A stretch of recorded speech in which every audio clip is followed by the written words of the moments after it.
first, I'm going to touch up on I'm going to talk about my opponent's arguments and then go to mine. Let me start with the definition of rightly as the Merriam-Webster dictionary defines it from our case. The definition is correctly, just, and moral. Correctly is in there, so is just and moral. They're all three, and you have to take that into consideration. Also, our opponent stated that, to my next point, our opponent stated that the Supreme Court, that Chief Justice Roberts being biased doesn't have anything to do with the constitutionality. The resolution states the Supreme Court rightly decided that it was constitutional. As our opponent say, it's correct. It can't be correct if there's judicial bias that messes up the entire decision, especially in a 5-4 vote where one vote makes a difference.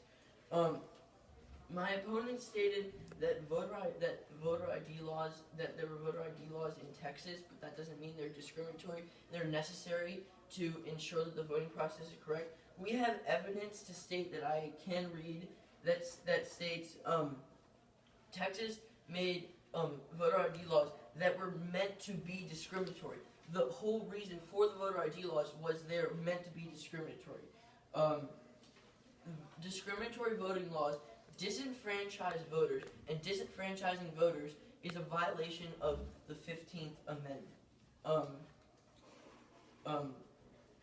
And now, I would also like to say that in the last crossfire, they just said, they said that the reporter that we quoted might have a biased opinion on Roberts.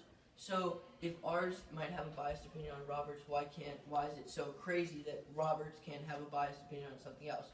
There's biased opinions, and we're proving that Roberts has a biased opinion on the Voting Rights Act, and therefore he should not have been a vote, and he should have